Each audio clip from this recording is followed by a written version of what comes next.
I wish that I could have knocked him out at the start. Jake has spirit. He has some heart.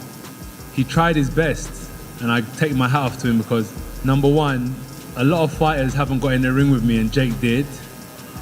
And secondly, even when he got knocked down, he kept on trying to get up. I'm retiring from boxing. I'm getting hit in the fucking face every single day. Anthony Joshua did not laugh at or disrespect Jake Paul's announcement. Instead, he showed class. After Jake revealed he is stepping away from boxing following a brutal knockout that broke his jaw, Joshua was asked for his reaction. The former heavyweight champion surprised many with his respectful response.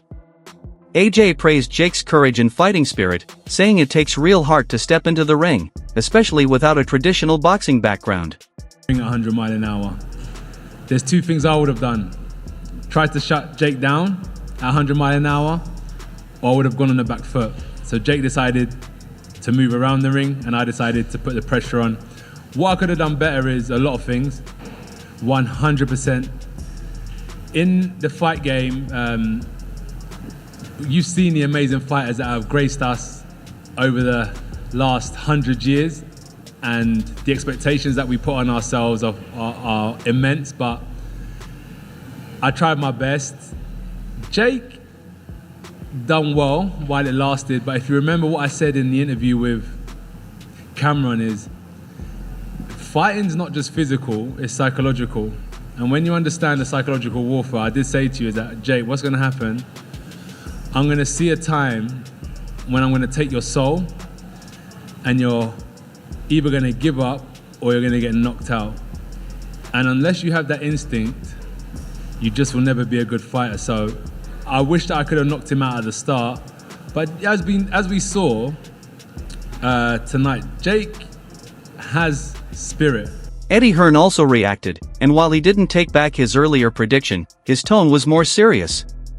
He reminded people that he had warned this fight could end Jake Paul's boxing run, and unfortunately, it did. Hearn explained that a broken jaw is not just a painful injury. It is mentally and physically hard to recover from, especially for a developing fighter. Time away from training, fear of getting hurt again, and losing rhythm can permanently change a career. Because when this fight was first announced, you had said something to the effect of this would end Jake Paul's career. After what you saw tonight, do you think that Jake should continue to box, or what do you think the future holds for him? Yeah, I really take my hat off. I mean, we have to see if it is a broken jaw. Those injuries are very difficult to come back from. But as AJ said, like that last shot would have knocked out a lot of heavyweights. And I know he went down heavy, but you know he was conscious on the floor.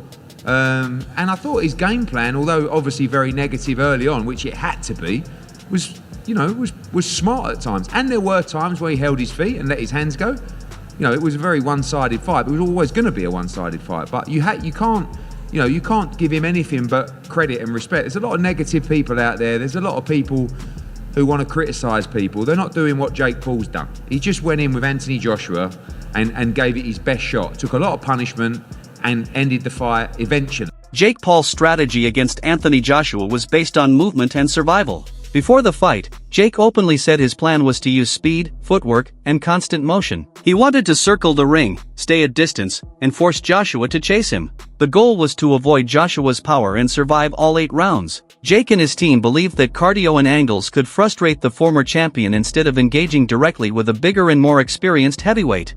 The game plan from both guys from round one. Jake was very mobile. I mean, he had the happy feet going. He was circling around the outside of the ring. He was not looking to engage in elongated combinations. He was not looking to stand in the center of the ring with AJ, and people are going to say Jake ran from AJ, and you're right. Because guess why? He absolutely had to. Again, talked about this in the build-up to the fight. He had to be mobile. He had to be on his bike. So yes, you're justified in saying Jake ran from him because he had to. He had to. And anybody that convinced themselves that Jake was going to walk to the center of the ring, stand in the phone booth with AJ, and trade punches until someone laid flat, you were lying to yourself, or you convinced yourself of something you saw in the promo. This was always going to be the way the fight went. I wasn't surprised at all that this is the way that Jake started and pretty much fought the entire time. I was a bit surprised that AJ didn't assert himself earlier. Now again, it is very hard to hurt someone that doesn't want to engage in a continuous fight. Round 1, very much a feeling out process for AJ. Didn't really look like he did much, but Jake didn't either. There was one right hand that AJ landed in the first round that shook Jake up. That's the danger that was coming for Jake the entirety of the fight. The second and third rounds were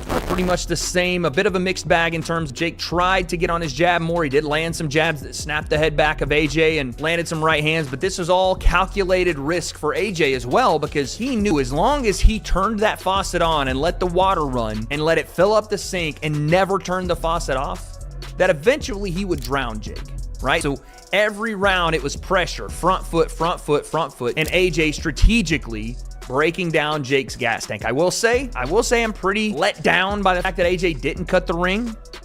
I was shocked that he didn't go to the body more. I was shocked that he didn't set up his punches more, didn't get his head off the center line more. It was not a great performance from AJ, but at the same time, AJ had just come off a loss. AJ had just come off surgery. I'm not making excuses, but it was. Nikisa Badarian also defended Jake Paul after the loss.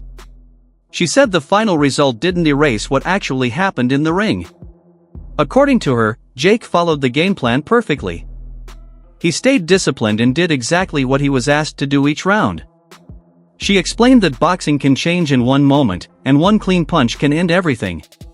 A moral victory because he expected to win.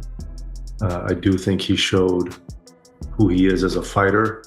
I think he deployed the strategy that he was very clear about going into, that he was going to look to make AJ miss, and AJ missed a number of times. And ultimately, I think the weight of AJ caught up to Jake Paul. If you look at the first 3 rounds, AJ wasn't really able to touch him. But when AJ was in a clinch with him a couple of times, pushed down on the back of his neck, pushed down on the back of his head, got him to the ground. There was a few times where Jake looked like he was going for a takedown. Again, that was Jake trying to engage in the clinch, and AJ smartly moved back. In one instance, I think it was the 5th round, Jake engaged for a clinch, AJ moved back and started punching down on Jake's back. So all of those things kind of deteriorated or emptied Jake's gas tank a lot earlier than I think he expected it to. But overall, I thought he deployed his game plan well for the first 5 rounds and actually had some success. He even moved AJ back a few times, 1 by just jabbing in the air, and 2, when he caught him, he moved AJ back. AJ came right back in. Badarian later shared her emotional reaction, saying she was heartbroken but still proud. She explained that people are finally starting to respect Jake for his effort and courage.